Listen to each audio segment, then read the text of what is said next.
Good morning, Raptor Freaks. Lexiot's here. It's Monday morning, so we're doing a Monday moment. And this Monday moment came from the weekend on Saturday when Grady Dick attended the Carnival Parade in Toronto this weekend. And he did some interviews. It was very cool. He had one of those little microphones. Have y'all seen these little microphones where people walk around? They're like real microphones, but they're crazy, like clown size, small. Kind of funny. It looked like he had a great time. He's interviewing different people about the experience and being at Carnival and what it means to them. And it was cool. It was very cool content. It seemed like everybody was very happy to see him there. And it seemed like he genuinely was vibing strong with the whole Caravana experience. Fantastic stuff. And as I said yesterday, Coloco and Jeffrey Downton Jr. were with Grady for a bit of the time while he was down there on the lake shore, getting down and shaking his booty. Yeah, he was shaking his booty. You know he was. Yeah, Trevor J. Good morning, Raptors family. Good morning to you, Trevor J. Hope if you're still in Atlanta, I hope you're doing well this morning. I am Canadian. Dana is here. Good morning, everyone. Good morning to you, Dana. Hope you're doing very well. MSJ saying I think Grady Dick is going to be a real fan favorite in Toronto. Yeah, I think so. I mean, there's his jersey sales are doing okay before he's even played for us. We'll have to see. We'll have to see how things go with this. In some ways, I worry about Grady because there's different places you can land with your NBA career, and I really hope that he is successful with his NBA career because we've invested a pretty high lottery, not lottery pick, but draft pick on him, and that's pretty high for where the Raptors usually draft. So it's kind of like we need him to be somewhat of a serviceable role player of some sort, if not somebody who's a very good scorer for us that we can very capable, like a Tyler Hero kind of level kind of guy. So we'll have to see. Once again, these young guys like Grady and Scotty, we need to let them develop and get better on their own schedule. We can't be like forcing them or trying to think, oh, they should be doing better now already or something like that. No, it's not how it works. We got to kind of really take care of them and build them up right instead of kind of throwing them to the fire and maybe, giving them bad confidence because it's like this is too much all at once. So in some ways, you got to be temper our expectations with Grady. There's been a lot of debate about what Grady's role will be this year. Some people are saying he's going to be one of our best scorers. Some people are saying he's going to be playing every game. I wouldn't say either of those two because I think it's likely that he's going to have to do a rookie level where he's kind of orientating himself this year, kind of getting used to the lifestyle, kind of learning the ropes of the trade. And, it's gonna be, I don't know. Maybe he will be a smashing success and come out there and just all of a sudden just light people up, and everybody's gonna be like, "Whoa, whoa, okay, Grady, okay, okay." One of the things he could be very useful for this year is possibly in putting him in game situations where we really need a basket no matter what, and he does it. Like he's just that kind of guy, like where we run a play he may not play the whole game or anything like that. He may play very, very little, and he's in the game for a very specific play because he's just that dead eye and that dependable that we put him in for a very specific reason, and we see him hit a big three just to help us out. I could see that happening possibly. Him being like a decoy, or maybe somebody we forget about, or something, or Darko does something really smart with a hidden play and then all of a sudden Grady's freed up and he's hitting a three, and everybody's like, "Whoa, whoa, wait a second! Who was guarding Grady Dick?" We could if we could figure some sneaky ways to get him involved and give him easy shots, and then he's just dead eye. Well, then maybe he will be playing more and more. We'll have to see how things go. Cowboys here. Good morning, Lex. Bam. And Raptor Freaks. Good morning to you, Canadian Cowboy. Ta-da! If y'all need some help, Ta-da Company is out there to help you with odd jobs around your house. Ta-da's on social media. You can look them up in the phone book if you have a phone book. But yeah, Ta-da, get them to your house. If you need something done, you can't get it done. You need manpower. Ta-da's your man. Yeah, there you go. Fiercey's here. Good to see Fiercey. Saw Sarah. Happy Monday, family. My friend who lives in Scarborough and is part of Jamal McGlure's band, the Revelers, took a picture with Grady. She said he was very nice. Lucky her. There you go. Fiercey's a little jelly that she wasn't down there like her friend who's a part of Jamal McGlure's great band, the Revelers. Wow, that's fantastic. That sounds like that made her weekend. That she got to be get a picture with Grady. That's cool, and I like hearing firsthand accounts from people we know about how the people like the Raptors are in person. That Grady was very, very nice and very cool. Very, very cool. I love seeing this, and this makes me very happy, Fiercey. Great. Thanks for sharing your story. Monique is here. Good to see Superfan Monique Lawrence. Good morning, everyone. Good morning to you, Monique. It's little bit of bits of information and news to talk about today. Nothing too major. I don't know how long the stream will be today. I'm not totally prepared, but I was kind of like, you know what, Lex, you can wing it. You got some things to talk about today. But yeah, I'm winging it a little bit this morning. I'm winging it a little bit. Let's see. Iceman like Gervin's here. Good to see Iceman like Gervin's. A minute, please. That's right. Hide your minutes, y'all. Whoop, whoop, whoop, whoop. Let's see. Grady Dick was a lottery pick. People expecting him to light the world on fire during his first season need to scale back their expectations. There are some good vets in front of him in the projected lineup. All right. I usually always agree with Iceman. I'm going to kind of agree with him. 13 is borderline. In the classic sense of the lottery, 12 picks were the lottery. 13 was not in the lottery. It was always considered 12 and up. And I know this because I used to get the hoop sets when I was a kid, the basketball cards, and they did the top 12 picks. They didn't do the 13th guy as the 13th pick. So I don't consider the 13th pick, consider it completely lottery, because classically the lottery was always 1 through 12. I don't know. Does that make sense? It's borderline. I mean, it's the next pick. So in some ways, yeah, I guess it is a lottery pick, but to me, it was always 1 through 12. I can remember in the 1990 Hoops collection, they had Derek Coleman, Gary Payton, Ramil Robinson, Lionel Simmons, and they were all the lottery set in that hoop set. And it was just the top 12 guys. It wasn't 13. So we'll have to see. I mean, it doesn't matter either way. It's semantics. Let's see. There are some good vets in front of him in the projected rotation. I agree with this. If we have to choose between putting either Gary or Grady on the court, we need to put Gary on the court. That just makes more sense because the man's more experienced and more vet, and he's just going to know what to do in the right instance better than Grady right now. So I think that's exactly right. And expectations all around on the Raptors, we need to be tempered. Let's just go with the flow. Hopefully they have a lot of success and things are really, really good. And we won't be unhappy if there are a little bit of bumps in the road and stuff like that. Well, that's natural for things that like the Raptors are going through right now. Well, let's see if they can smooth them out quickly. Let's see how quick Darko is as a reactive coach to things that make a rise this season. That's one of the most important things about a coach is adjustments and recognizing where there's problems and having innovative, quick solutions to try and fix those problems right away. So we'll have to see. This is something we're going to have to test Darko on and his coaching staff, how quickly they adjust and how quickly things can be fixed. Is it from game to game, or is it going to be from quarter to quarter? It can be minute from minute. Yeah, that's what I want to know. How quick are y'all? Are y'all as quick as Nick? Nick was pretty quick. Not going to lie. He was pretty quick with his adjusting in basketball. So we'll have to see if Darko's just as quick. I'm hoping he is. Trevor's saying there are some idiots in this world that always reply no to every question we ask them. Now tell me you are one of them. Ooh, it's weird. I went to Second City, and Second City is improv. It's John Candy, it's Eugene Levy, it's Andrea Martin. And one of the biggest rules in improv is to say yes. You're not a good scene partner if you're putting down or poo-pooing or negging or not connecting with everything that somebody in your scene says. So you can't say no in those scenes. You have to be trained to say yes and yes and that's like the biggest rule of Second City. So I'm trained to say yes and not say no just because of Second City.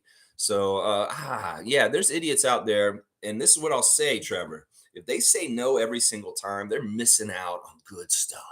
If you're just somebody who says no every single time, hey, can you come to the cottage with me this weekend? No. Hey, can you scratch this lottery ticket for me? If we win, I'll give you half of it. No. You miss out on great opportunities when you say no all the time. So it's like, I get what you're saying, Trevor, and I hope the weather's beautiful in Atlanta. It's raining in Toronto on a Monday morning right now. Yeah, it's raining. Let's see. Chris is here. MSJ off the bench. He's gonna have to play run for him. Players trust him, and he's gonna hit a few top threes. He's just such a great shooter. Longer term, he could be a complete player. Reggie Miller esque. Yeah, I mean that's great. That's a really lofty goal to aim for. Reggie Miller, that's like crazy good. If he gets anywhere near that, that's fantastic. I'm not gonna hate and say he can't do it. Yeah, he's gonna definitely be off the bench, and it's not even that he's gonna be off the bench. He may be a specialty player for a while, and it may be that he's not every game rotation, that he may be special rotation. He may be special situation for extra shooters on the court. Well, he's that extra 3-point shooter to put out there if they want to have like a 4 or 5 man lineup that all can shoot threes. Well, at the end of the game or something, well, Grady probably will be in that little group. If he, especially if he shows a real, people can be confident in him taking the shot and making it. Oh yeah, we'll have to see that if they trust him. That's the thing. It's not just given to him. He's got to come in and win all of his team over and his coaches. I'm sure he will because he's got the skill set. But that's part of it right there. It's part of it. He's got to get his teammates and his coaches to trust him, and then he'll be put in more opportunities for him to get those chances. Let's see. Fiercey's saying, congrats to Scarborough Shooting Stars who defeated my Ottawa Blackjacks yesterday. Sad, but Ottawa got way better this year, so we'll do good next year. All right. So good stuff. Like, listen, CBL. I have not been paying attention to them as much as I should. I told myself this year, pay attention to CBL, but I just don't have access to it. I didn't watch any games, but I'm glad that people are getting into it more and watching it more. They had their, I guess they had their quarterfinals this weekend. And let me go look at it real quick. The graphic I've got. It looks like Edmonton beat Winnipeg. The Stingers beat the Sea Bears. And then the Calgary won their matchup also. So it's going to be Calgary and Vancouver on the western side in the semifinals. And then Scarborough, as she said, beat the Blackjacks. And then Niagara River Lions beat the Honey Badgers. So there were a few teams, or there's actually there were some teams that made it into this point of the season, and that's fantastic. Oh wait, that's not how it went down. They have a really weird playoff.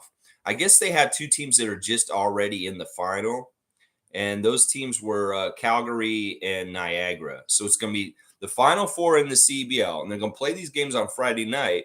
Is Calgary and Vancouver and Scarborough and Niagara, and then the winners of those two games go to the championship final on Sunday, August the 13th at 7:00.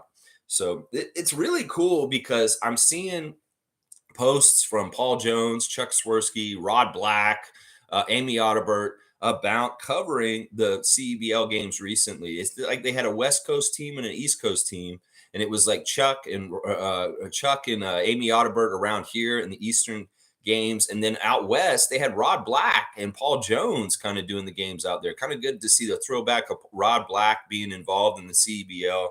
And just fantastic stuff. It sounds like they got really good crowds for these games, and it's growing and it's looking real good. In fact, the guys who cover the game, Chuck and Rod Black, they're saying that this is just like fantastic and so fun to be involved in a Canadian basketball league like this. So it's growing. It's getting popular. In fact, I heard the game in Winnipeg that happened for the playoffs just now was really well attended, and that the people of Winnipeg are taking to the CBL very strongly.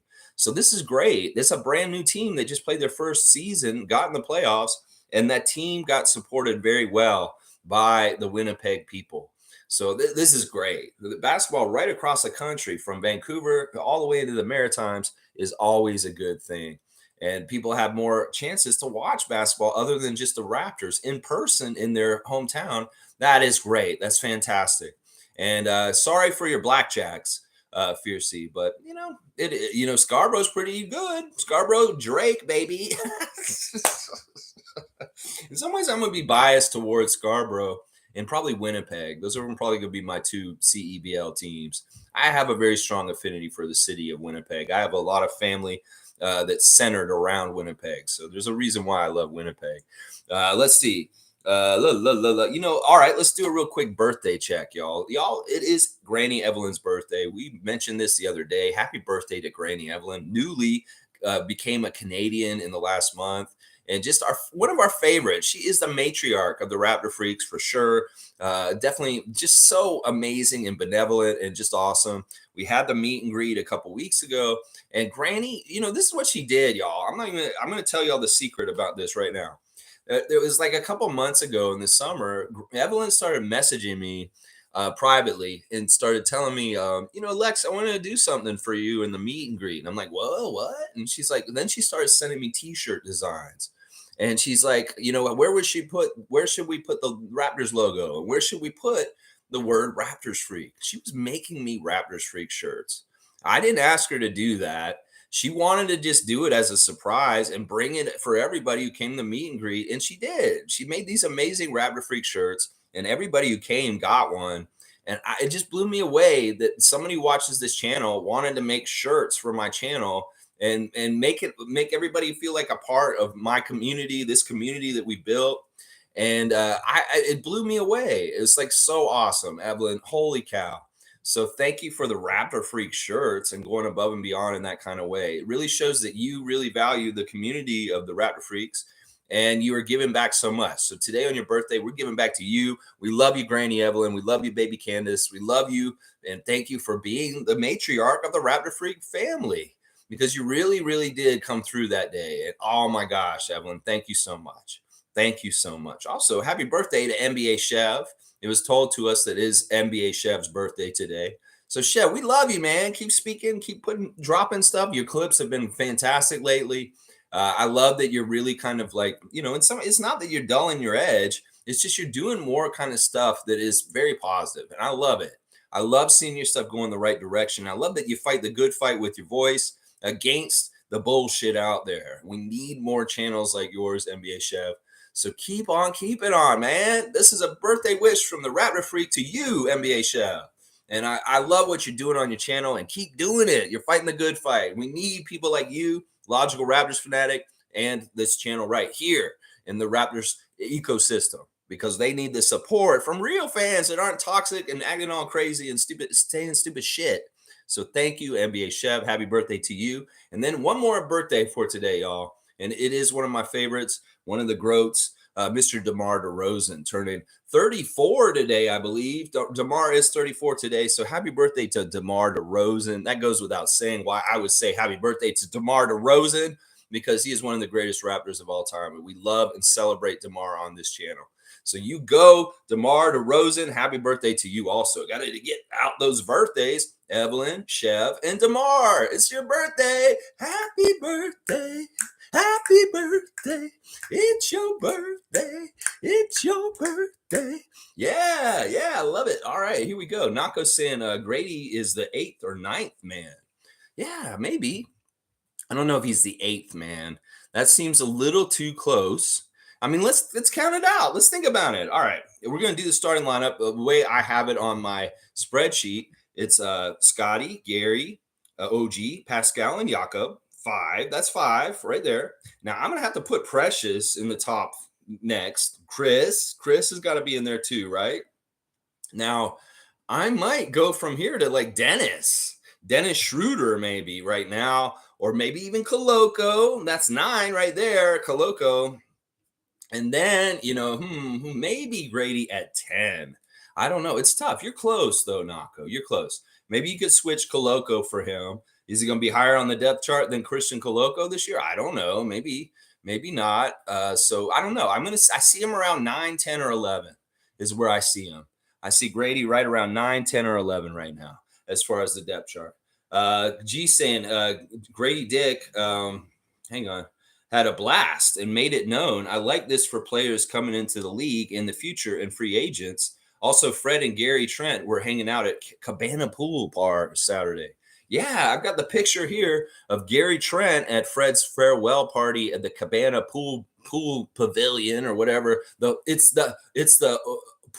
is a pool because there is pee in it. Trust me. That's one of the jokes people always make about that Cabana Pool Club or whatever. It's like, yeah, go there, but it's gross. Like, don't get in the water. Seriously, not get in the water at Cabana Pool Party. That's what I've heard. That's just what I've heard from people that have gone to it or frequented it in the past. It's like, yeah, you can go to it, enjoy yourself, hang out, get some sun, but don't get in the water. This is what I've heard. Well, there's a great picture of Fred with Gary Trent Jr. It's really nice to see. Honestly, this doesn't make me mad or upset because in some ways, this is really good. This really does show that there was a tight bond between that backcourt of Fred and Gary the last few years. And Gary being there supporting Fred and his farewell party is fantastic. I'm glad there was a Raptor there representing our team and showing support towards Fred. In fact, the outpouring of love towards Fred on social media from people around Toronto around the post from his farewell party is very heartwarming. There's been a lot of bullshit that people have said about Fred VanVleet in the last year or so that has been out of pocket and really fucked up. And he doesn't deserve that. He didn't deserve the right in his thing when he's leaving. I feel like I'm the most hated Raptor ever. That's fucked up. We shouldn't have let him feel like that. He's an important person in our franchise history, and we need to treat him with respect and in the correct way. And there's no reason for the ugliness towards Fred VanVleet. And it very much made me happy to see an outpouring of mainly positive comments and posts towards Fred as far as from his farewell party this weekend. So yeah, good stuff, Fred. We love you. And you're always going to be a Raptor legend. And we're always going to celebrate you, at least in the Raptor Freak family, as a great Raptor. Some other people, they may be a little weird about you, but whatever. In some ways, they're their own people and they have their own problems. And maybe they have their own issues with you that don't have anything to do with that, anything. So yeah, all right. So Fred and Gary were hanging out. It's cool that Grady went to Carnival right away is because I feel like these guys they missed the boat on it at first. And they're like, oh, there's this thing going on. And well, he knew ahead of time. They said, you need to go in there. Because where's the clips of Scotty going? Or where's the clips? Christian and them could have gone last year, but I don't think they did go last year. But they went this year. I know Scotty probably don't want to go because it's just too hectic and too crazy down there. And in some ways, he does not like crowds. Trust me. I saw him at the subway pop up, and I don't think he liked how crowded it was, like sardines in that building when we were there. He really didn't. There were so many people there. He's like, whoa, there's a lot of people there. And he vamoosed out of there quickly once he had fulfilled his obligation. That's for sure. He got out of there quick. All right. Iceman's clarifying something for me. This is interesting. When NBA expansion, the lottery went from top 11 to top 14. Okay. This is good. This is good. So that would officially happen with one of the expansions that happened in the last so-and-so. All right. See, I'm quoting stuff from 1990. So if there's been since the expansion with the Raptors and the Grizzlies, changing things around, a little bit more expansion later. They now consider the top 14 lottery picks. Okay. See, I'm old head. I thought it was 12. All right.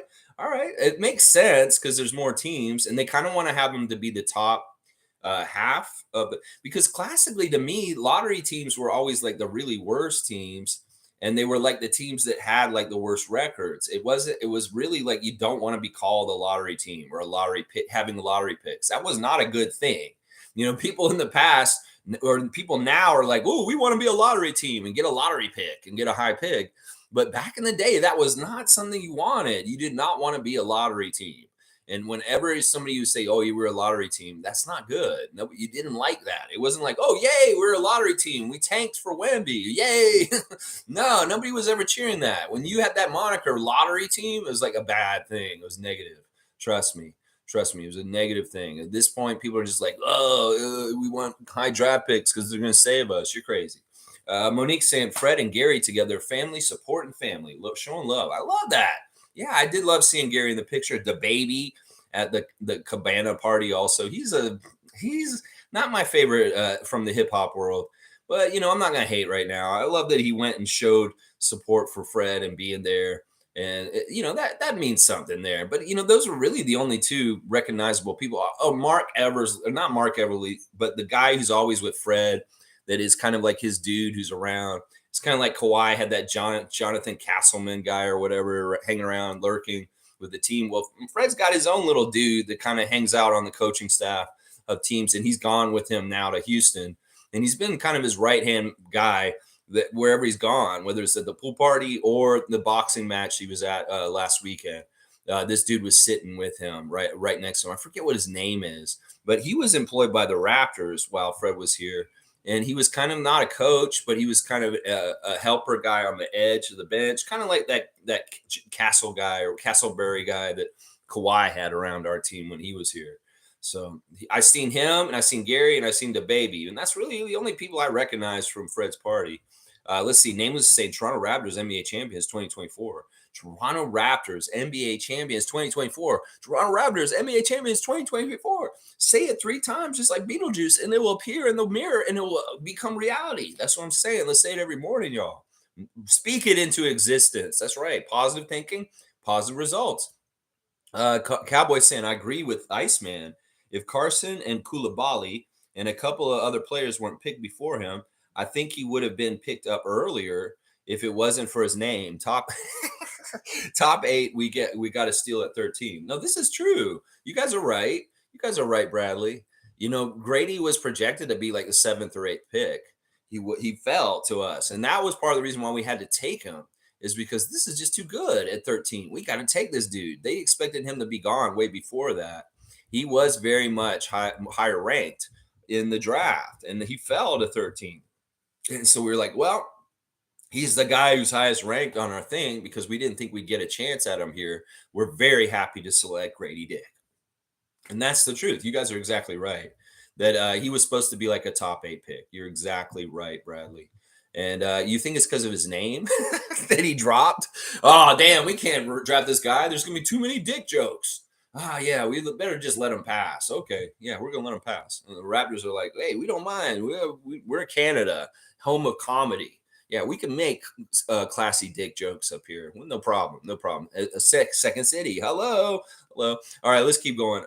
MSJ saying won't be Reggie Miller, but if he works, he can be a great shooter. Grady Dick will have to be moving all the time, like Richard Hamilton. I hope Darko has him doing so, searching for shots, not stuck in the corner. Yeah, well, that's part of the reason why we got him is the movement of Grady, the way he moves around, the way he makes the floor get spaced, the way he can keep defenses honest, because if they leave him open, he's going to nail the shot. So we'll see how much of this he's successful at right away. And hopefully it is very successful, and it just goes real smooth. And he's contributing in really, really great ways right away. Like, we'll see. We'll see. Like, at the end of games, will he hit big threes to help us get a lead or get even more, like, get closer to trying to beat a team? There's going to be some tests for him, and they'll come, and we'll see how he succeeds or doesn't succeed. And that'll be the fun stuff. In a lot of ways, in some ways, we may need to just give him the expectation that he's Joe Wieskamp this year. Seriously, that's all we should expect from him, is that level of stuff. I mean, if y'all can have the lower expectations of just being like, all right, if he's just like doing a Joe Wieskamp level of things for us this year, and he succeeds in those opportunities, unlike Joe did, well, that will open the door to him getting more time. But in some ways, Grady's got to go through being at the level where Joe Wieskamp was for us last year to ingratiate himself, to get more stuff and more responsibilities and minutes laden on him. It's like he has to succeed and show that they can depend on him, and then he'll get more down the road. That was part of the problem with Joe Easy, was that he was getting these opportunities, but he was not succeeding. So the door was not getting opened for him. And that's horrible. That's part of what they need. He needs that door to open so he can go. And if he's not being successful in hitting his open shots, if he's not getting when he gets the opportunities, they may be few and far between in the beginning, and he doesn't look good in them, then it may take him a little longer to develop and get more time on the court and be higher up in the rotation.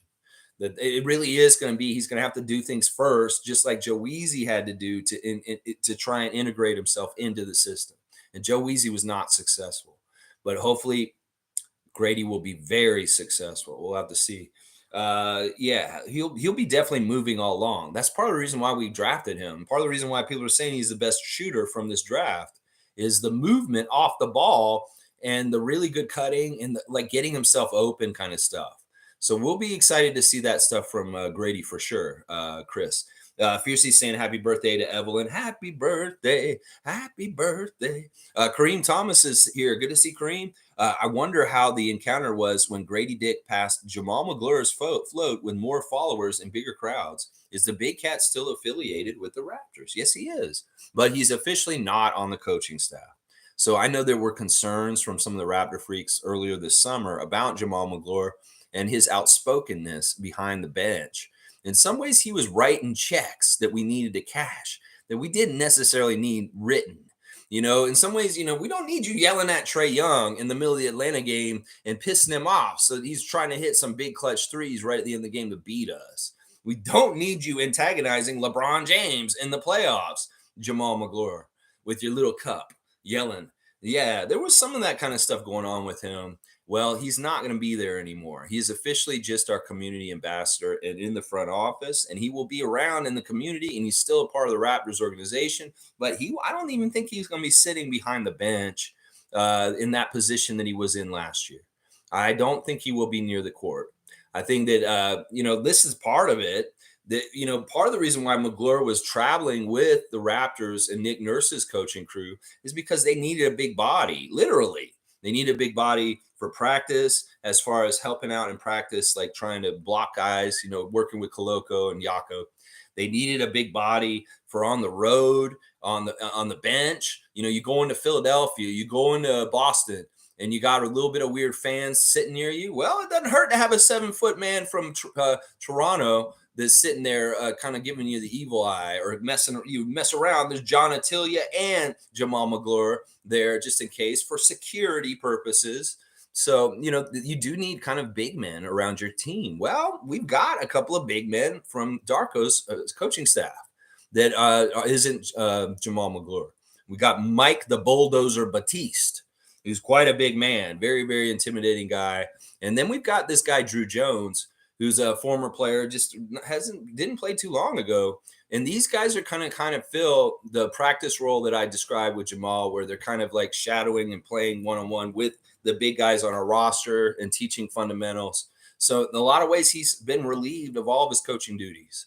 So he's just going to be the community ambassador. He still is officially in the Toronto Raptors organization and getting a check and a part of our team. And he should be. He really should be. He's really good at that community ambassador stuff. He's been doing it for a long time. It's just the other stuff was added on extra stuff, but it's taking a step back with the coaching side. So that's what I've heard is going on, Kareem. Just so you know. And yeah, I don't know how he felt about Grady Dick being. I'm sure he's just really happy to see Grady there. It's good for the event. It's good for they're going to get high profile people there all the time. But the Raptors rookie who's coming in, they're getting a little bit on blast for this, at least in Raptors circles. MSJ's saying happy birthday. I often hear that shirt. I often wear that shirt and people ask, and I say, YouTube it. Maybe they do. Thanks again, E. There you go. Awesome. Chris, thank you for the promotion from the shirts that Evelyn made. Chris is wearing his Raptor Freak shirt out in Toronto and run around, and people may ask him about it. And all of a sudden you say, YouTube it. And then boom, who knows? We haven't got 710 subscriptions. We've gotten some more recently. It could be that somebody joined this channel partly because of a t-shirt somewhere, seen somewhere. Thank you, Chris. Raptor superfan Monique Lawrence is saying Kayla Alexander launched her book this weekend, The Magic of Basketball. Okay, I don't know who that is, but good for Kayla Alexander. And y'all check out this book. It's called The Magic of Basketball. And I'm not even totally sure what the specific topic is. It may be, I don't know. I'm not even going to speculate. It could be about anything about basketball. It could be NBA. It could be college. Could be women's basketball. It could be Canadian basketball. I have no idea. I don't know. Thank you, Monique, though. Let's see. Cowboy saying, happy birthday, Evelyn. Granny Swag. You're awesome. Bam. He called her nickname. She's Granny Swag because that's what she does. That's why I'm wearing this shirt today. Granny Evelyn gave me this shirt that I'm wearing right now. This is a Raptors NBA champion shirt, making history. And I wanted to wear it today because I'm like, Evelyn gave me this shirt. So I'm going to wear a shirt that Evelyn gave me on her birthday. Isaac Campbell's got the balloons out, and he's got one Raptor holding them. I hope he's got good claws to hold all those balloons because it may be hard to hold those balloons with a Tyrannosaurus Rex hands and arms. Yeah, that's a lot of balloons. Probably like this. Like, holding them real tight. I don't want to, I can't grab them with my mouth if they get away. Pop. That kind of stuff. Dana's saying happy birthday to Evelyn. I love it. I love it.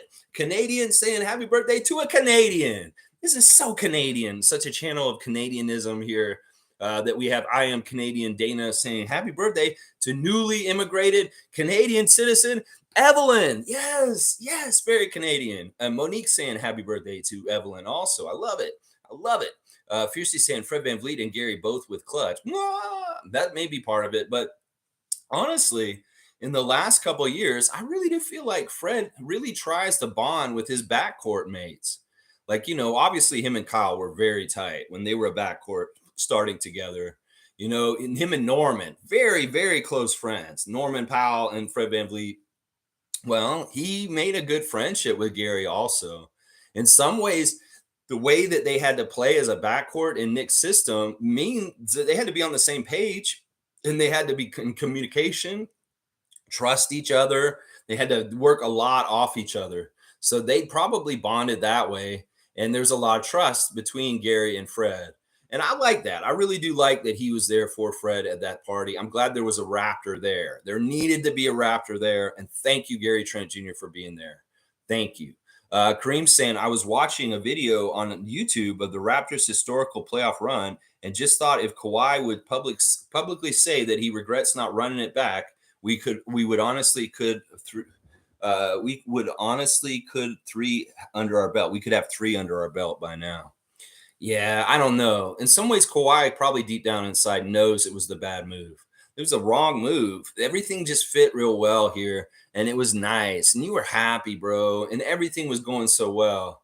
I understand you had to go home, but in some ways now, I wonder if you want to still be home. There's been overtures that you've been kind of like, I'm ready to go somewhere else at this time. I've even heard rumors that you would come back to Toronto because you did like it here. If the things lined up the certain way in the right way. Well, if Leonard could return to Toronto, I don't know if we want that. And maybe that ship has sailed. It's just done. You're only older and more likely to miss games at this point. So I don't know. It's weird. I don't know. He's such an enigma. It's like, what? If you could sit down and talk to Kawhi, would you talk to him about this, Kareem? I know I would. And I would be very, very curious to hear what he would say at this point, 5 years later, and how he feels about that decision at this point. And what could have been possible. I feel like, all right, first thing I would ask him, Kareem, I said, do you still believe that Raptor team wasn't good enough to repeat?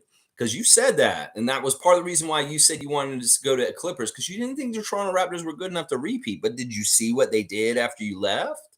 Did you see what they did? The only thing that could stop them was a global pandemic. Yeah. Yeah, they could have repeated. You could have damn for sure repeated if you had stayed in Toronto in the bubble championship year. Yeah, you know that. And I want him to admit that. That's what I'd want him to say. He's like, you know what? I was wrong, Raptor Street. You're right. We could have repeated. That team was really good. They had the better winning percentage than the year when you were on the team without you. They really did. The most winningest season in Raptors basketball is the bubble season.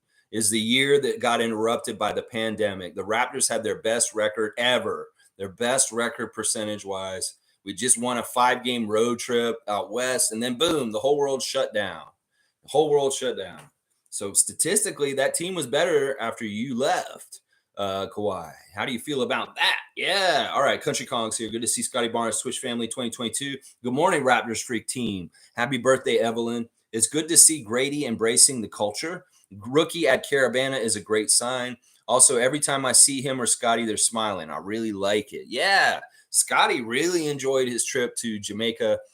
Lloyd putting on blast some pictures from Jamaica on Instagram yesterday, and Scotty reposting them, the pictures of them and their crew down there, just enjoying the sunshine, just being dudes on a vacation on Jamaica.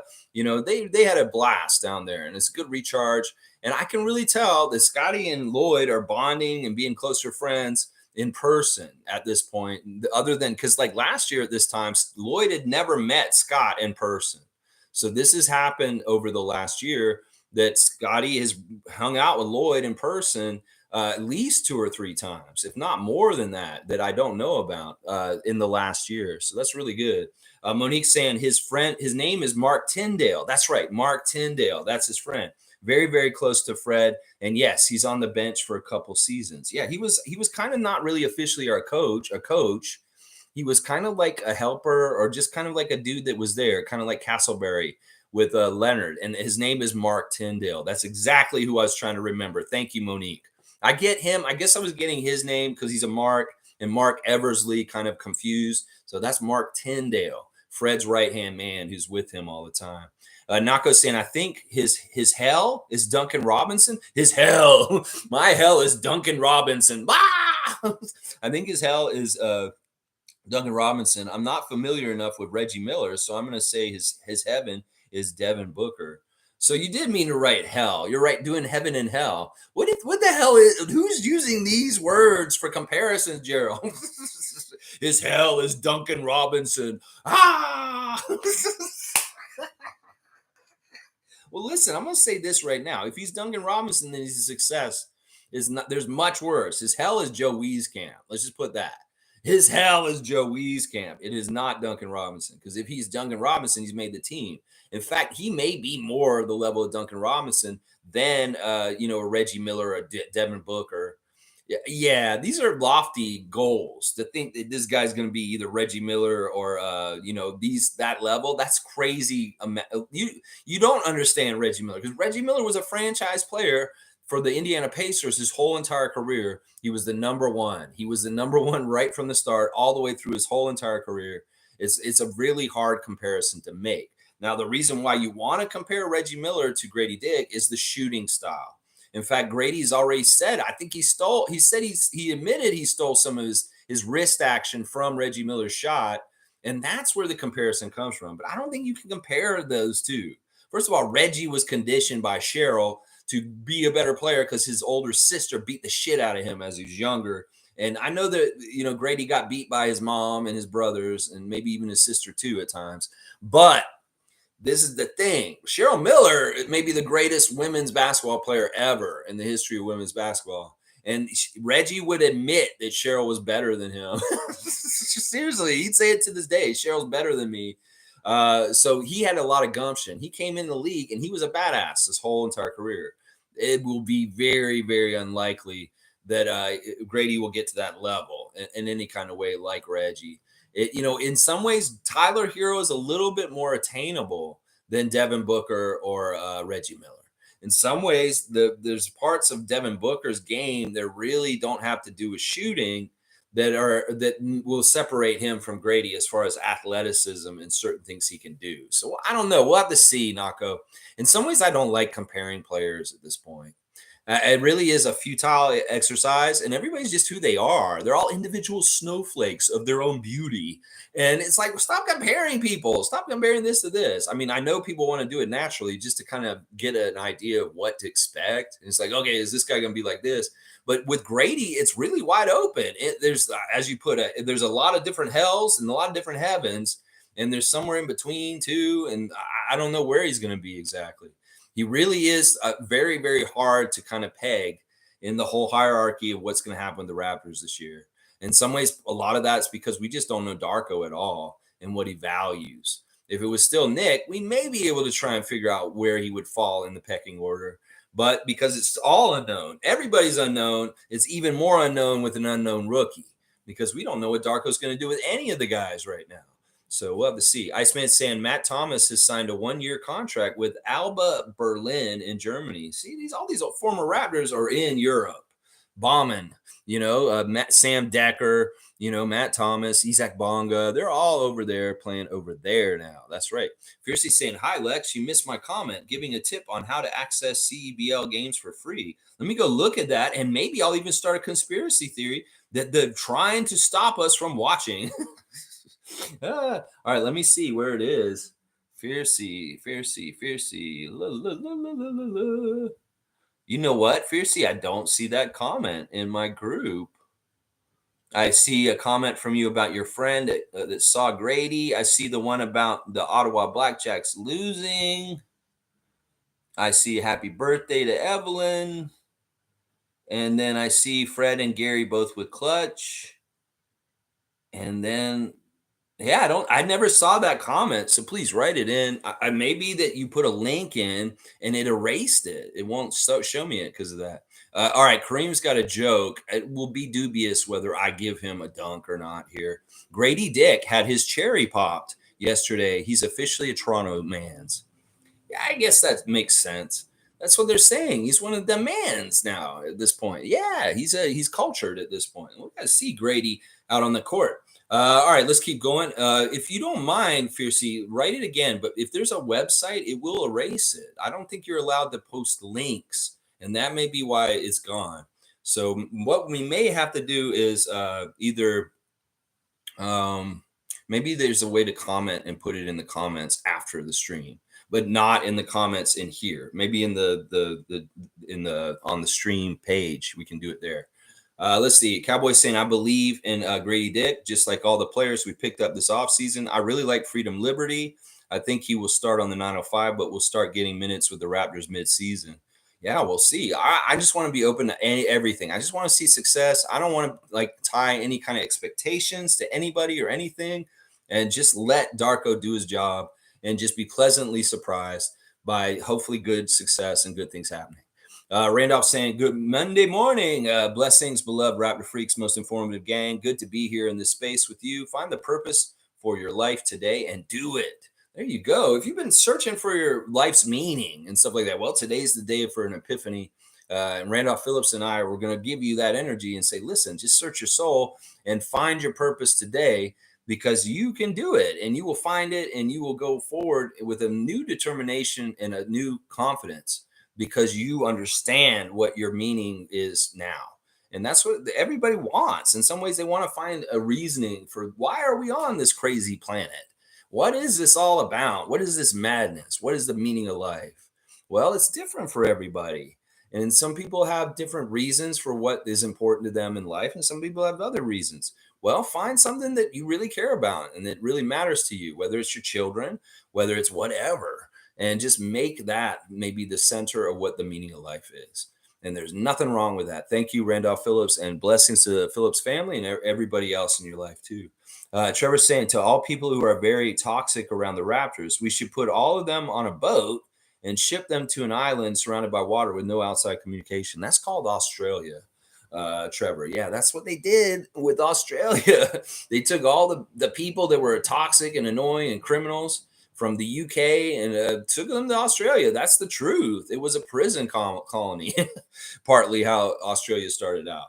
So yeah, I don't know. I'm not into this in some ways. I get it. They're annoying. They've been pissing me off too. But in some ways, I've just shut the noise off. I don't go to the spaces and start reading comment sections or doing any of that kind of stuff. And I hold myself from wanting to get involved and get in the comment section and go at it with people. There's very specific people on Facebook that are in Raptors fan spaces that are horrible, horrible. This is one guy named Luigi. I fucking hate this guy so much. Every single post about the Raptors, he's on there doing a negative comment in the comment section, talking us down. He's probably one of these people that is either getting paid or he's a bot or something to do this kind of shit. So I don't know how to deal with this other than, filter with your own sense of how you look at stuff. That stuff is just going to be out there, unfortunately. There's nothing we can do about it. But we can personally not go there if we choose to, and we have good discipline.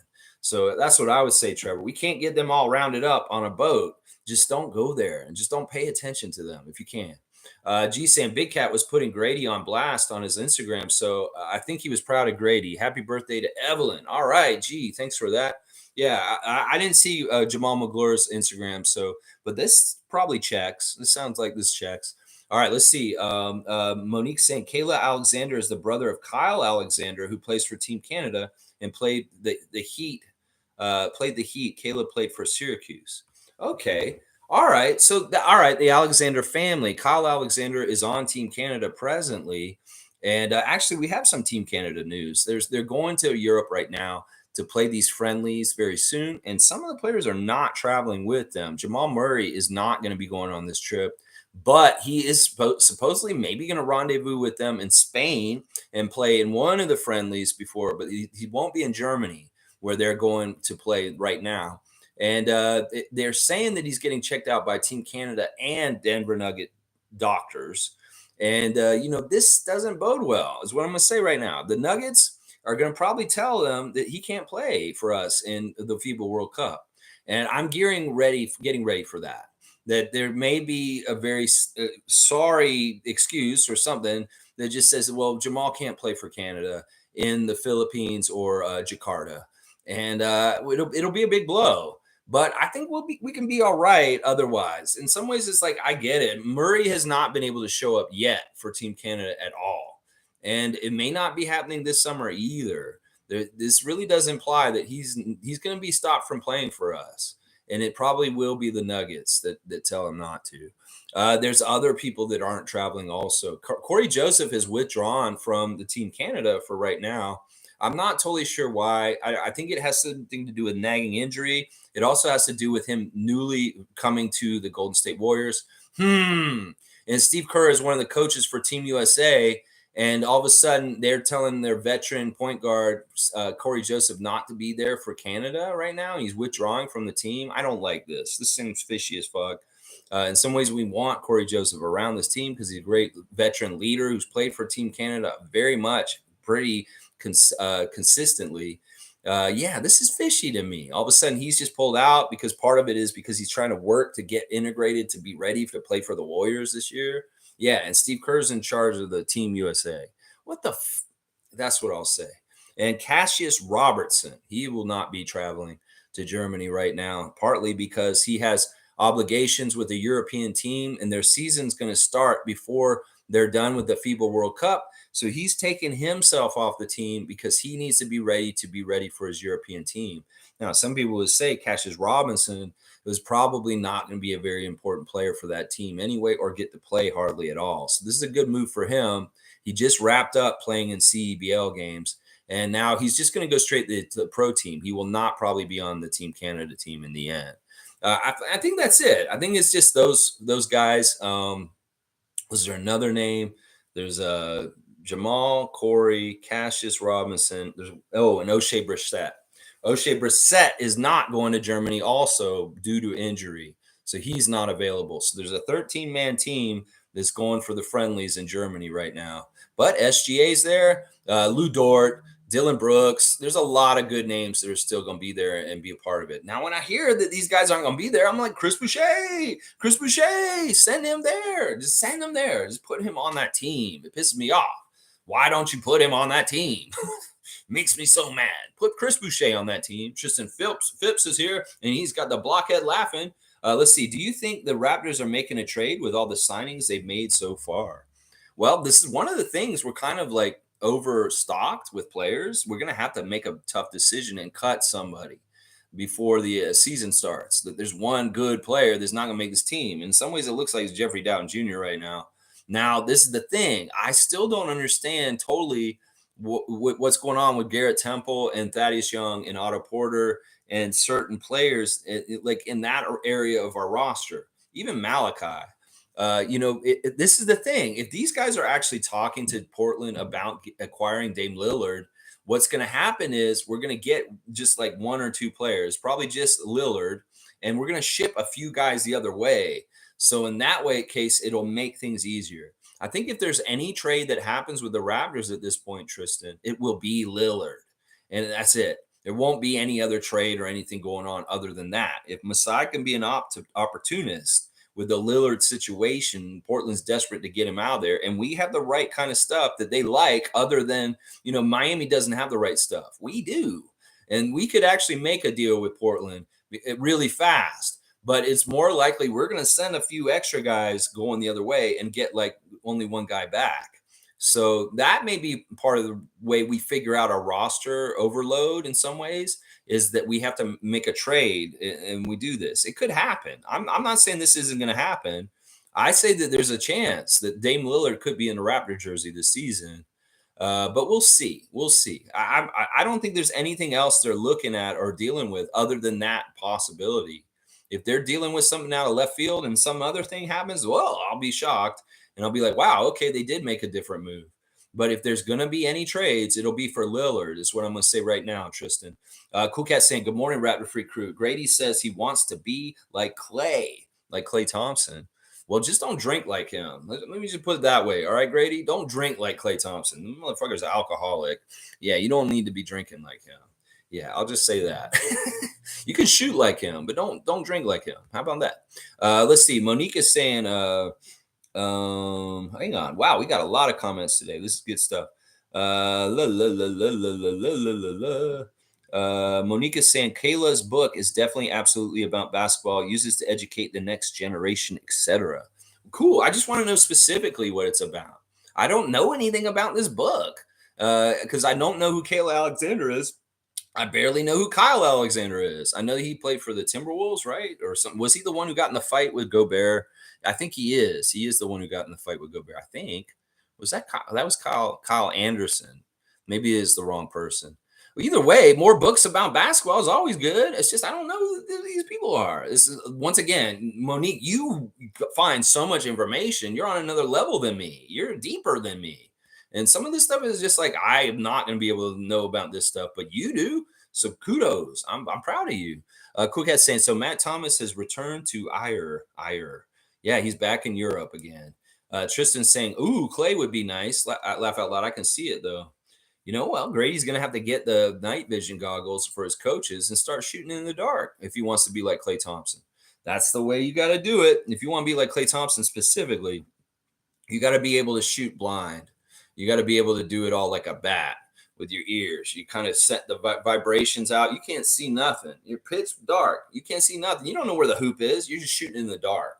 And it's all muscle memory and just staying in the same place and just doing it the same way every time. Swish, swish, swish. Your coach knows because they're wearing night vision, but you don't because you're in the dark and you're just keep shooting it. Grady, that's what you have to do if you want to be Clay Thompson, because that's what he does. Seriously. He shoots in dark gyms with no lights on. He doesn't see the rim. He just shoots on muscle memory and putting it up over and over again. He knows the spots he's at. He knows it all by second nature. You want to get that good, Grady, you have to do it that way. So you're going to have to start shooting in the dark, buddy, if you want to be like Clay Thompson. Yeah, Country Kong saying, Lex, you brought up a great point about McGlure. I think an underrated role on NBA teams is the enforcer, the dudes you just don't want to mess with. I miss Serge. I think Thad is our enforcer now. I think OG's our enforcer. Seriously.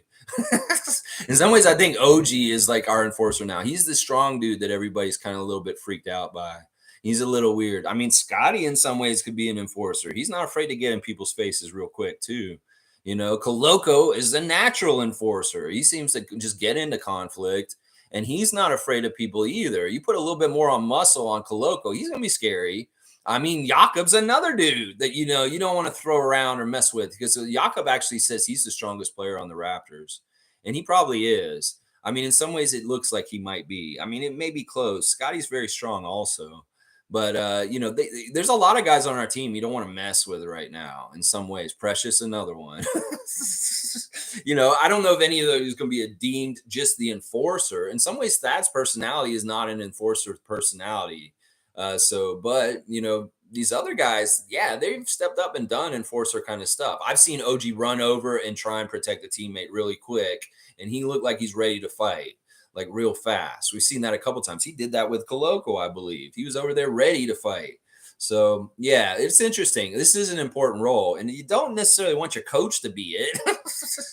In some ways, we don't want Jamal to be the guy who's the enforcer from the bench with his mouth. In some ways, that's no good. That is no good. Cowboys saying, "Call me crazy," which I am. But by mid-season, our bench will be Dennis or Liberty at point guard, Grady at shooting guard, Chris Boucher at small forward, Precious power forward, Coloco at center. That right there is a scary lineup. Bench mob is back, baby. All right, yeah, I don't mind that backup lineup. I don't mind it at all. In fact, I think it's the one I have on my spreadsheet right now. Dennis. But not Liberty. It would be Dennis and Grady and Boucher and Precious and Coloco. Liberty is another level lower. So because he's a two-way, he's going to be 905 mostly this year. But if he does good things in the regular league, that'd be fantastic. Tristan saying W. I like that. Randolph saying, "Beloved Evelyn, may you be showered with bountiful blessings today as you celebrate your birthday. Happy birthday, Evelyn." So many good emojis. We've got some roses and cakes and just birthday favors going on. Evelyn, when you watch this later, I hope you see the outpouring of love towards you on your birthday. Yeah. Iceman saying at Country Kong, how can Thad be the team's enforcer? He's seemingly not going to be playing in the rotation. Plus, Thad has never been seen as an enforcer type during his NBA career. I think in some ways, Country Kong was just defaulting to one of the older guys because it would be kind of like that. But I think that he understands what we're saying here. That it's just not his personality. He's a nice guy. And but if he push comes to shove, he will stand up for himself. And I have seen him get a little chippy with people at times. It's not that he doesn't have the ability to stand up for himself. It's just that he's not really like a Oakley, I'm going to come and get in your face or I'm going to protect my guys kind of guy, but he can be if he has to be. I'm sure you could see him do that on the court. If somebody's out of pocket and they do something like hit somebody wrong in the air, he may come over and say something to somebody and say, "Yeah, you don't hit Scotty like that. You hit him while he's right in the air, and you put him horizontal on the ground. No, we don't like that. You're not going to do that anymore." I can see Thad doing a little bit of that work. I mean, I'm sure he's capable of it. It just may not come naturally to his personality, is what it is. Let's see. Tristan saying, "Bring in Chris." I know. Put Chris Boucher on Team Canada. What the are you doing, Rowan Barrett? Put this man on Team Canada. Quit jerking him around. This man wants to play with Lou Dort and them, and he deserves it. You should put that man, two-time NBA champion, G League champion, MVP of the G League, defensive player of the G League, Chris Boucher, on that Team Canada. Raptors fans want it. We want it. Put him on there. Jeez, do it. Chris Tristan saying, who would you be willing to give up realistically for Dame? Well, we talked a lot about this the other day. We did a whole Dame Lillard stream about this, and the offer that's out there right now is OG, Chris, and Thad for Dame Lillard. And I know that sounds like a steep price, but they want OG. No matter what, OG would be in that deal if Dame Lillard's coming here. And Chris and Thad make the money fit. So in some ways, I was like, can we take Chris out of there and make him up with other people instead, like Malachi instead? Because I like to protect Chris. But in some ways, OG, Malachi, and Thad going out there, that would be, I mean, I would do that. Damian Lillard is amazing, supreme NBA player. And in some ways, you're consolidating talent to a very clutch, good shooter that honestly, this is another thing I didn't say about Lillard the other day is like, he's not showing any signs of age and being like not good because he's older at this point. In fact, he's the kind of player that's accumulated so much experience and knowledge, and he hasn't lost a step, and he's still just as deadly in every kind of way. That he's at his peak. He's prime. He's prime. He's not like going down with his level of play. He's still just as freaking good as he was 5 years ago. And he's just smarter and more experienced and knowledgeable. So what is not to like about a Damian Lillard playing for your team? In some ways, he hasn't shown the signs of his age and that he's fallen off at all right now. Now he may soon, but I think it's pretty safe for at least the next couple of years on the contract he's on right now. So that's part of the thing that I love about the possibilities with him is he's not really like Lowry. We see his age in the last 4 years, kind of taking his level of play down since the peak during the Raptors that he had. That's not happening with Lillard. Lillard's still playing at a very extremely high level, even at this age right now. So that's part of the reason why I think he's really, really attractive for the Raptors to get because there's not much to not like there. Cowboys saying Scotty is a new enforcer. He's going to be attacking the rim a lot, I believe, with Darko, even if he does play point guard. Also, this team is stacked. We don't need nobody else. Can't wait till this season starts. Yeah, a lot of people are like, we don't want to listen to Lillard talk. I'm just looking at opportunity, and I am just like them. I'm okay with going forward with what we've got right now. Scotty has a little bit of proclivity to stand up for people. We saw that with the "you are not him" moment with Quentin Grimes. Quentin Grimes was messing with Siakam and doing some kind of bullshit, and Scotty came over and he stood up for Siakam and said, "No, wait a second, you is not him, bro. You is not him, bro." So that there's a example of Scotty kind of standing up for his teammates and doing that kind of enforcer kind of stuff. Candy Kush is here. All right, Pascal underrated and Scotty overrated. Facts. Ooh, that's a controversial take on the Raptor Freak channel, but I'll allow it. I'm not going to say this is negative or not. In some ways, this is true right now. People are not fully respecting just how polished Pascal's made his game over the years, and people are already putting too much on Scott for what he's accomplished right now. Some ways, Scotty is not an accomplished NBA player. He's won a Rookie of the Year. He's gotten the playoffs in his first year. but in a lot of ways, he hasn't accomplished a whole lot. Not like Siakam has. And I think that this is true to an extent. That in some ways, Pascal's underrated. He still is. People, they did that poll, the players poll, and the players said he's overrated. And I feel like that's bullshit. I think that's hating in some ways too. And Scotty, the Scotty lovers overrate him. They really do put him over where he is. I'm not saying that he can't get to the levels that they're saying. I think he can, but he's not there yet. And they already have him overrated for where he is right now. And that's why I would agree with what Candy Kush is saying.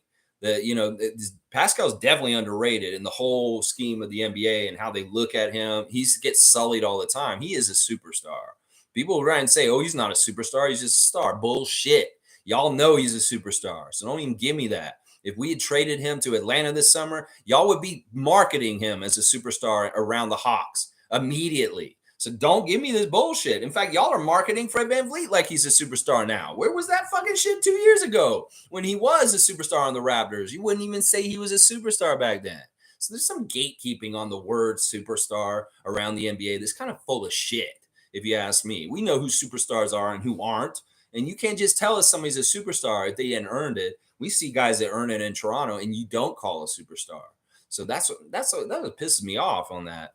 Country Kong saying, Iceman, in my opinion, the enforcer doesn't have to be on the court. Their presence in the arena helps. I guess that's not an enforcer, but what's his role? He enforced Scotty, that's for sure. Yeah, he was giving him the business that one time, that's for sure. Thaddeus, I'm not even sure. Like, this is where I'm kind of like, if there is another trade, I kind of think Thad might be involved in it. In some ways, his contract may be attractive to other teams for certain reasons. I don't know. I don't totally get it either. I mean, he's knowledgeable. He's a smart player. He's good for the locker room. There's a lot of different things that he's good for on the team, but he's not the enforcer. And in some ways, with Garrett Temple around, he's not necessarily the best mentor on this team either at this point. I don't know. I don't want some weird mentor battle between Thad and Garrett Temple on this team this year. Hopefully, they know each other and they played together in Chicago.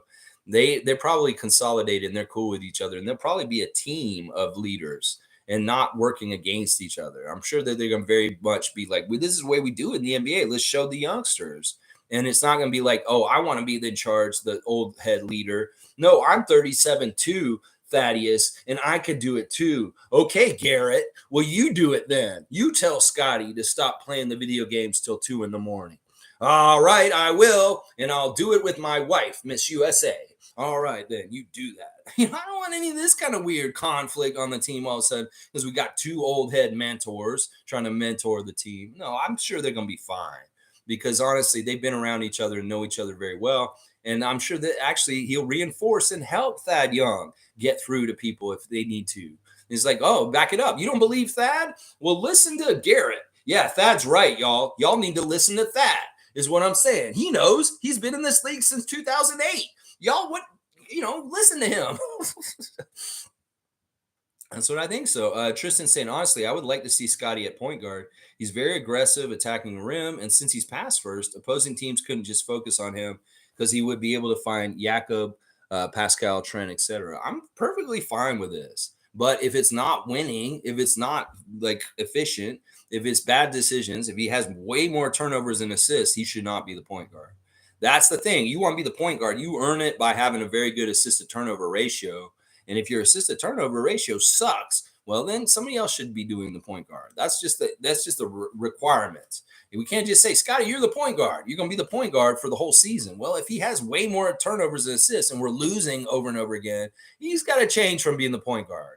I'm just saying. So he's going to get a chance. And I hope he's very successful and we just win and he does a good job. And he has a very high assist to turnover ratio, but there's no guarantees. We'll have to see how it goes. And I like what you're describing here. And I think hopefully this is what will be happening. He can attack the rim, but he can also pass and keep them guessing.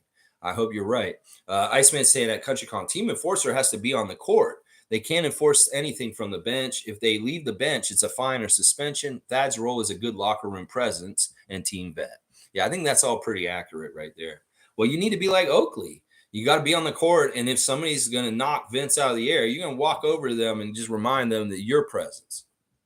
Like, oh, you're going to hit Air Canada out of the air. No, no, no, no, no, no. We aren't going to have that kind of terrorism here with our young Mids Carter flying through the air. Yeah, yeah. No, no. My name is Charles Oakley. Are you not familiar with me from Chicago Bulls and New York Knicks before this? Because, yeah, yeah, you won't be in a heap of trouble if you keep trying to do this kind of stuff around my lane, motherfucker. Yeah, that might be what Charles Oakley said a couple times around Vince Carter in the early 2000s. Yeah, that's what you need. Is that kind of thing. Serge has done it in recent years. There's guys on our team that are doing it. I've seen OG quick to it. In fact, he's the first one that makes me think like okay, OG's ready to mix it up quick. He's ready to run over and protect his teammates, and we know OG's strong. He is strong. Just ask Dennis Schroeder. Yeah, we know he's strong. Trevor's saying, I saw. Hang on, it jumped. I saw that clip with Pascal getting mad with his boy, calling him and asking him to come where he is, and his boy refused him. I was laughing my head off. Yeah, that's all tongue in cheek and silly. I mean, it makes sense. You go to somebody's home country, you hope you see them there. Well, they're gone. They're not even there. Where are you, Jakob? I am in Greece, Pascal. Well, why aren't you here in Salzburg? I'm at the Red Bull Academy, and I'm posting all kinds of cool social media clips of me working out with Jim Sand and Christian Siakam, and I want to include you on the clips, and you could be here working out with me. Why are you not here? He's like, I'm in Greece at the beach, and I'm enjoying my time off. And I don't know. I was in Austria earlier this summer, and there a long time there. Why weren't you there then? I was just I couldn't be there then. I was working out in the islands, and I was all over the place. I was in Florida. Well, I was in Austria earlier this year. You could have been there then. I was like, well, I'm here now. And you're in Greece. Yeah, it is what it is. And I know that's all tongue in cheek. Why would they broadcast their beef so loudly? In some ways, I don't like this because we had a lot of problems last year with dysfunction of people not getting along. And I don't want to see Jakob Poeltl and Pascal Siakam, two of the best bros, not getting along like this. I know I take everything very seriously as its word, and I don't take sarcasm and read it very well. So I really do think that Pascal's mad at Jakob for not being in Austria right now. Ah, man, I'm so confused. Are they kidding? Oh, they are. Yay, they're okay. Dana's saying NBA Chef says thanks for all the birthday wishes. Whoa, whoa. Did you tell him the Raptor Freak family told him happy birthday? Fantastic. Fantastic. Chef, you come get your birthday greetings from us too on our channel today. We're celebrating DeMar's birthday, Evelyn's birthday, and NBA Chef's birthday. That's right. Cowboys saying that Candy Kush, Scotty is not underrated. He will be a beast this year. And I think everyone, including the media, thinks this team is underrated, but every team in the league wants one of our players. Laugh out loud. Yeah, that doesn't totally make sense, does it, Bradley? They think we're not that good. We're underrated. Well, they don't want to say how good we are because they want to just steal our players, is what they want to do. I'll argue both ways. Scotty is overrated. Scotty's underrated. He's underrated in this case. It's like, why isn't he on the team select for USA? Those guys are better than Scotty? No, they're not. Scotty is one of the best young players in the league, and he should have been maybe possibly on that team with Cade Cunningham. But he isn't. And in some ways, I'm glad he isn't. But in some ways, that may be a chance where Scotty's underrated. He's underrated by the rest of the league, and he should be getting more opportunities, just like his top tier from his rookie class, Cade Cunningham. Yeah. Yeah. Cade Cunningham saying this weekend that he actually got invited to be on Team USA and not just on the select team, but he turned it down. That doesn't make any sense to me. Why would you do that? Why wouldn't you just take it? Is it because of your injury and you're coming back and you don't want to put too much on your plate coming back? That may be part of the reason why. That would make sense. Let's see. David's here. Good to see David Saborin. Happy birthday to Evelyn. That's right. David and Evelyn are tight. They're good friends. Fiercely saying, hi, Lex. Do you see this comment? I reposted my comment and there was no link. So I don't know why you don't see it. I see this one. But I didn't see the other one. And I did go back and look for it. But I do see this one. Monique saying, Lex, I'm here to give you the cue cards. Yes. Thank you, Evelyn.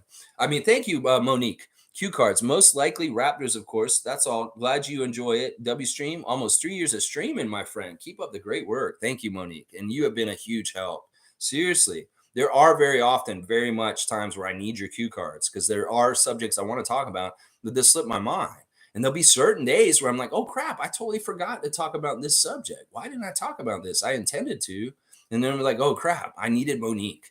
I did. I very much did. And thank you, Monique. It will be 3 years soon. In the beginning of September, I will have my 3-year anniversary of doing this channel of three.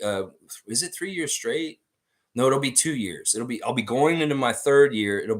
I'll complete it 2 years straight of doing streams in September.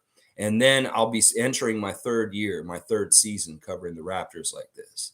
So yeah, awesome, Monique. I appreciate you. I don't get me like a little prickly. I'm a little prickly about like information and weird stuff. It's because I don't know what you're talking about, and I'm curious and interested.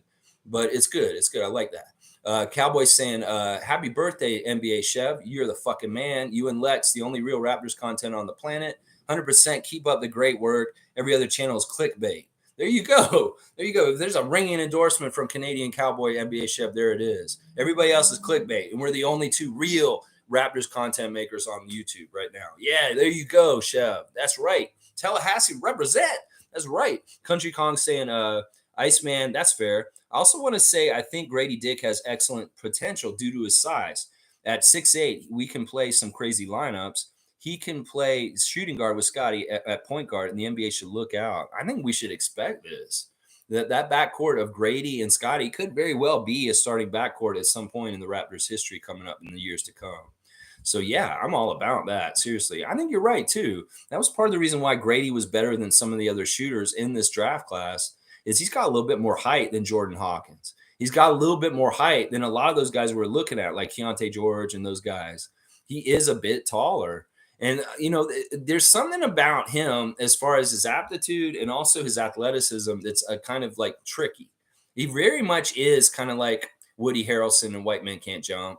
He shows up to the blacktop and you're like, I can't take this guy seriously. Seriously, this is who you're coming to play against us with. Is this guy Grady? Who the fuck is this guy? Like, we're supposed to be afraid of him? I could see people not taking him totally seriously. And on the stealth, he's like, he makes them pay for it. It's like, oh, underestimate me, just like they did Woody Harrelson in that classic basketball movie. And boom, all of a sudden, yeah, he's killing everybody. And they're like, whoa, okay, yeah, we see now. The secret may get out pretty quick, but initially, it could very well be very interesting how we surprise attack people with Grady. And I think there's going to be something to this. Seriously, Tristan's laughing about it. Fiercey saying this: I have the Canadian Elite Basketball League application, created a login, and I'm able to cast games. Hopefully this comment goes through. I did see this one. Yeah.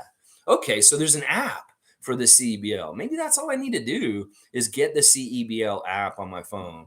Some ways I just need to be trained on how to access these kind of things, and then I'll do more coverage on them. I fully intended to cover the CBL season much better this summer, but I failed. I completely failed at it. I did not watch any games, and I barely know anything about the league. Well, I did more to learn about the WNBA this summer. But the CBL is definitely on my list to become more knowledgeable about and do a better job covering it on this channel. So maybe next year, maybe I can do a little bit with, maybe I'll go get the app today and I'll make sure I watch these playoff games coming up this weekend on Friday and Sunday, and then we can react to them. So maybe that's what I'll do. Thank you, Fiercey. And hopefully I will have access to those games. Does it cost money to have that app? Then maybe I'll be like, we'll see. But if I can get that app and watch the games for free, that'll be good. Tristan's saying facts. I like that. Trevor J saying, I was watching some reports on Portland superstar. Reports said that no other team was really pushing for him, so most likely he'll be in Miami. Okay. All right. There's all kinds of weird noise out there. A lot of people are saying that it's just a Miami-Portland dialogue, but I think that that's not going anywhere. And that's the frustrating thing for Lillard. Is that, there isn't a lot of attractive stuff coming from Miami to Portland, where Portland's really like, we want to do this. We don't want to do this. And we will wait. That's what they've said. They will wait and make Lillard stay in Portland and play this year. And they will wait to do the deal. It could very well be that if Lillard does not move before the season starts, that he's moving at the trade deadline, or it's not until next year. Now, he said he'll report. He wants to make his money this year. He'll come and play for whoever he's supposed to be on, whether it's Portland or any other team. So that the whole strong arming of trying to get to Miami is over. And he learned that he shouldn't do that. And it's no good. He shouldn't do that because it doesn't help him anyway. And it doesn't help the NBA. And that's why they came after him for it. So he will actually go to other teams. But a lot of people are saying nobody's seriously talking to him. I think that's bullshit. I'll bet you money that Masai and Bobby have talked to Portland a bit in the last week or so about possibly getting Lillard and what it would take for the Raptors to possibly do it. Yeah, it's just nobody knows because nobody listens or hears the Raptors doing stuff because we're a submarine. We don't leak. We don't let anybody know what we're doing. So I'm pretty positive they probably reached out and talked to Portland, and it's just nobody knows that they have. But we'll have to see. Fiercey, your birthday is tomorrow. Tomorrow, Fiercey, so Sarah's birthday. We got all these August Leos. All right, we had like a bunch of June birthdays for a while in there, and now we're getting our August birthdays in. But Fiercey's birthday's tomorrow, the 8th. 8 is her birthday. Awesome, Fiercey. Happy early birthday. We'll do it again tomorrow. I'll make sure you get your birthday song for you on Trivia Day. Iceman is saying at CountryCon, Grady is 6'6.25" barefoot, but he could be still growing. Yeah, he's 19. Also, I've seen people claim he has a 40-inch vertical, but at the NBA pre-draft, it was 34-inch max vertical. Holy crap. Between Monique and Iceman Gervin and Logical Raptors Fanatic and all the different people that frequent this place, you guys know your stuff. I mean, Iceman, I don't know where you're getting these stats and how you find this stuff and you drop it on us, but I appreciate your knowledge and your information divulging here. This is fantastic stuff. That sounds about right. Now, there's different heights when you put your shoes on and when you don't. And that's a kind of like, some people say, well, Grady's 6'8". Well, that's with his shoes on. And whether he doesn't have his shoes on and barefoot, he's 6'6". And that's common. That's a common thing with NBA players, but it still all adds up the same way. So if he puts his shoes on, well, he'll be like almost 6'8", and we can count him for that. So the vert stuff, that always has to do with maybe a good or bad day. So who knows? But he is definitely very athletic for a white guy. And he's deceivingly athletic. Like there's some things he can do. Like one of the things about him that nobody's talking about is he can twist and turn in the air in certain ways and do acrobatic kind of shots. That we're gonna see that, and everybody's gonna be like wowing about that. And we're like, holy shit, did he do just like a really weird up and under while he was in the air and kind of like was leaning and he just scoop shotted it over somebody? He'll do that kind of shit, and that's gonna be the fun stuff. That's kind of part of the athleticism that people don't perceive and don't judge very well. That all of a sudden he has a crazy athletic move that he can do with his body. And you'll be like, oh, where'd that come from? I didn't know that. That's crazy. A Cowboy's giving me a cutoff. So soon time, no one else is doing it, even though I don't mind talking and listening to the Raptor Freaks. Yeah, I guess the cutoff would have been at 10:30, but y'all aren't like talking too much, and we'll wrap up. I'll probably wrap up before an hour and a half. All right, let me go check on different things. Once again, happy 34th birthday to DeMar DeRozan. I went over the stuff about Team Canada as far as who's not going to be there for different reasons. O'Shea Brissett is a knee issue, according to Doug Smith. More opportunities for other guys. In fact, some of the Raptors reporters are saying that this is good for guys like the Scrubs who have been on Team Canada for a long, long time, that they may possibly get to go to Jakarta now if certain players aren't going to be involved.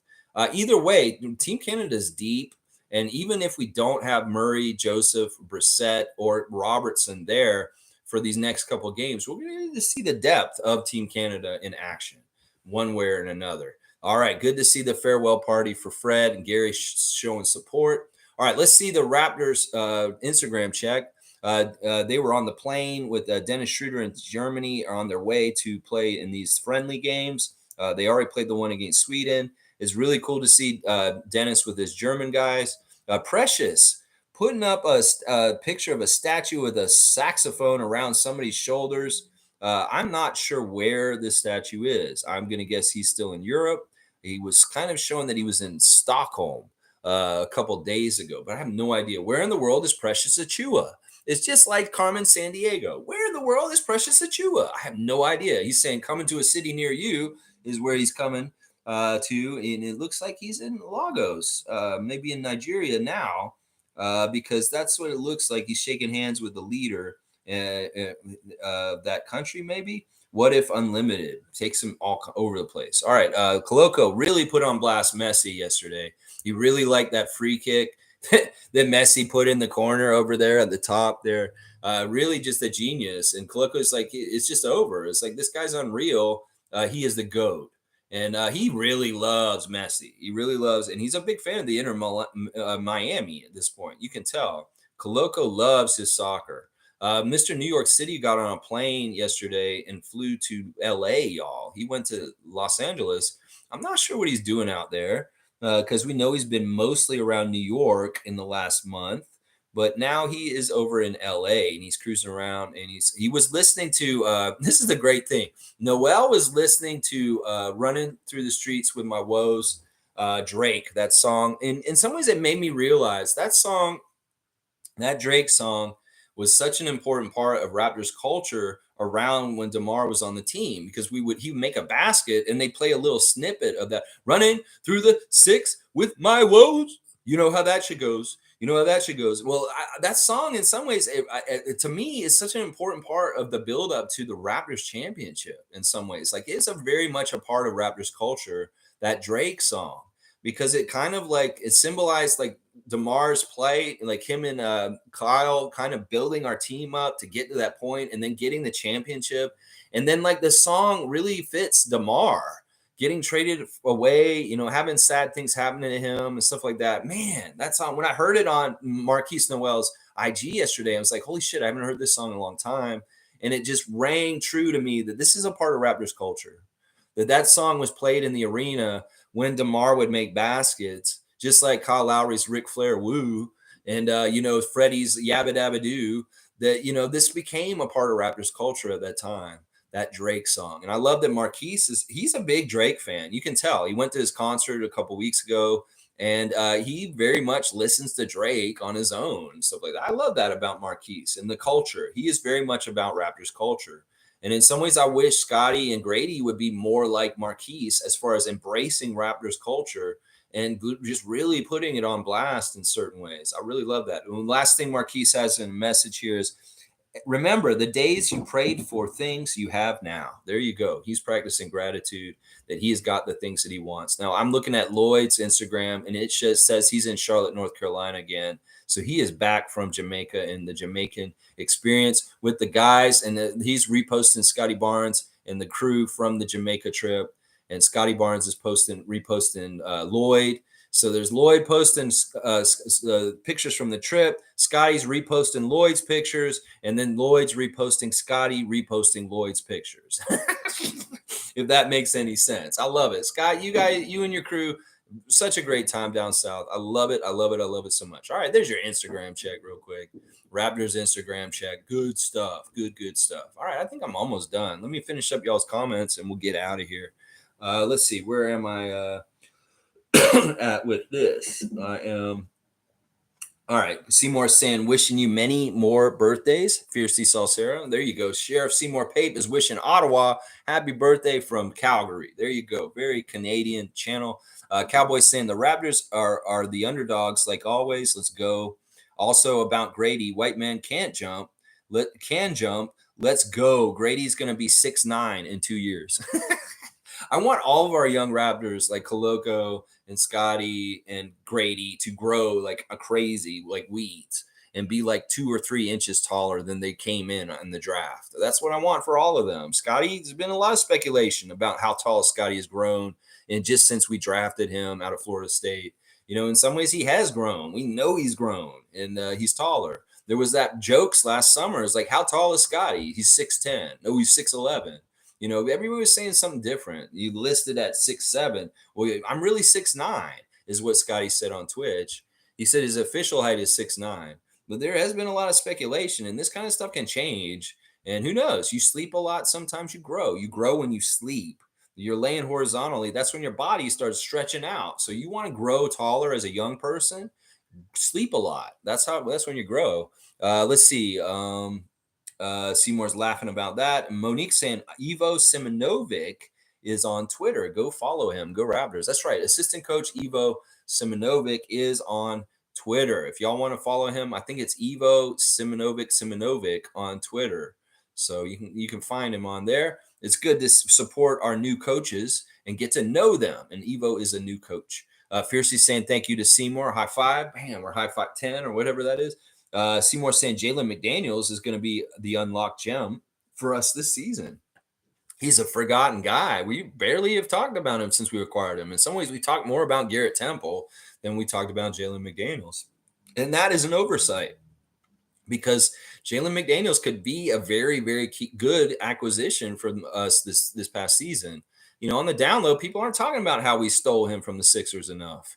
And if he becomes more like his brother this year, and Darko unlocks him, people will open their eyes and they'll be like, "Wow, that McDaniels signing by the Raptors was actually a huge, really good move that they made this year." I hope this is true. I hope this happens this way for sure. Iceman saying Jalen McDaniels is going to steal someone's rotation spot in training camp. I could see that. I could see that. That's why we want this competition. We want competition to make the team. We want to have competition to start. We want to have competition to be in the regular rotation. We want to have competition to show that you belong and you're going to make something out of what you're doing this season in the NBA Raptors. That's what we want in training camp and preseason. That's right. Cowboys saying can't wait for the mascot matchup this year and some at least 3 or more game win streaks, not like last year, win, loss, win, loss. The Raptors are back. Let's go. All right, Bradley. I love you predicting good stuff. Yeah, the mascot matchup will be back this season. I didn't really do them during Summer League. I could have, but I'm going to tweak them. I'm not going to do it like I did it the first 2 seasons. The mascot matchup will be very different every year. And the way I do it will be a different style every year. Last year was like a Breaking Bad kind of season. The year before that, it was a kind of a fantastical, kind of like weird, like anime kind of world. Well, this year it could be very, very different. I haven't totally decided what I'm going to do yet. There were some grumblings that I was going to collaborate with Gubstown Clink and do the mascot matchup with him. And he was going to make animations. And we are going to actually make real cartoons of the mascot matchup. We talked about this in early development. I don't know if that'll get off the ground and running into the season so that we can do it this year. But there may be a possibility that there's an animated mascot matchup thing at some point that Greg and I are going to work on together. So that's kind of cool. We'll have to see. I mean, I haven't talked to Greg in a bit. We talked about this a couple months ago, and we haven't really picked up that conversation since. But it could happen. But it'll definitely be back next year. But it may not be like it was last year or the year before. It could be very different once again. I want this to happen. What you're saying as far as the wins and losses with the Raptors last year was too much. 1 step forward, 2 steps back. 2 steps forward, 1 step back. Not any really long good win streaks. Like we're used to getting like a 6 or 7 game win streak, a couple of those somewhere in there, instead of like 5 game losing streaks. So definitely want to be more on the winning side and having those good win streaks this year for sure, Cowboy. Oh my gosh! And Seymour saying 100% to Iceman about Jalen McDaniels. He believes in Jalen McDaniels also. Fiercely saying, silly question. Men stop growing at what age? I thought it was 21. Yeah, I don't know exactly. I don't know if it's just a standard for everybody. I think that there's different people with different ages and may have to do with your pituitary gland and how much endocrine is in your system to push the hormones of growth into your body. Some people may stop growing in their teens. Like they could be 16 and that's as tall as they're going to get. Some people don't grow anymore in their preteens, even. They just stay that same height forever. So it's very, very varied with very different people. Now, Kevin Garnett is a good example of this in the NBA history. Kevin Garnett got drafted by the Minnesota Timberwolves as a 6'7" guy. He was 6'7" when they drafted him. He ended up being over 7 foot in the first couple of years he growed in the NBA. Now, he got drafted out of high school as a teenager. And that was part of the reason why. But he had an amazing growth spurt after he joined the NBA. If you go look at rookie Kevin Garnett, he looks shorter among all the people. It really was like he grew 3 inches in his first 2 years in the NBA. So that's I don't know. It's different for everybody. I know Scott's been growing a little bit more in his first 2 years in the NBA, but we'll see. Koloko's now around like 24, so he's probably not going to grow any taller. But Grady, 19, he could grow a little bit taller. And then, Scotty may be done. He may be right at where he's going to be, and that's at this point. But he grew a little bit in his first 2 years. He definitely did. Seymour saying, Scotty has been the best of his draft class. Good pick in Masai. Dick up next. Pause. Yeah, pause. Pause on that, please. Pause. Seymour, Dick up next? What's going on out there in Alberta? Hey, your lifestyle. Hey, your way. I don't even get it. Whatever you're doing there, that's fine. It's your life, man. Tristan saying, I keep forgetting about Jalen, laugh out loud, but I think that's a really good pickup. Yeah, I think so too. An underrated one and one that nobody's talking about. That's what we like. It's going to be a stealth surprise. Oh shit, when do the Raptors get Jalen McDaniels? And what is this all about? Holy crap. Oh no. I hope that's right. I hope that's right. Tristan saying nice mascot news. Yeah, I'm always in development for thinking about new things for this channel and trying new different stuff. So there's definitely going to be something different about it this year. I haven't totally settled on what it is. Name was saying, listen, y'all, I've been 5'8" since I was 17. Laugh out loud. That's what I'm saying. There's cases like this with Nameless, you know, that you may just get to that height and that's it. And you're not going to get any more height after that. Nameless, you are Van Vliet's height. There you go. 5'8". He's like Noel's height. Noel's 5'7". So Nameless is like Noel's height. Let's see. Nameless saying 5'9" with shoes. There you go. Yeah, all right. Maybe Noel's shorter than you, actually, Nameless. Who knows? All right, y'all. Thanks for watching with me today. Please like, comment, subscribe, share, all that normal YouTube garbage. But tomorrow, Tuesday trivia. I'm not going to tell you what my subject is. In fact, I haven't totally decided what it is, but I'll figure it out today. Write the questions, and we'll have Tuesday trivia tomorrow as usual. I know y'all love playing it, and I love making the questions and asking them. So please come tomorrow for Fiercey's birthday and also for Tuesday trivia. It'll be very, very fun. Congratulations once again to MK for defeating David this week in a huge battle. We have 3 9-1 teams now. This in the WNBA Fantasy League we're playing in. And it is very competitive, very, very fun. And now, MK, well, you beat David. Now you get to play me this week. So keep your good plan going because you got the other top team this week now. So this is going to be fun. Let's go, Lex and Rapid Freaks. You go too, Bradley. Have a safe week with Tada and all the different jobs you have this week and only good things happening for you and Anya. How about that? All right, y'all. Thanks for watching. You cheating motherfuckers. Nameless. Cheating. What, on the trivia? Well, listen, come on. Maybe I'll try and make a cheat proof trivia tomorrow. I can do that sometimes. If I'm really creative, I can figure out ways to make the trivia very hard. I know a couple of ways to do it, and I might do that again tomorrow, but I don't even really care. Some ways I like doing the classic Jurassic ones where you guys can just go to Wikipedia and figure shit out. But whatever. We'll figure it out, Nameless. All right, y'all. Thanks for watching. Let's go Raptors.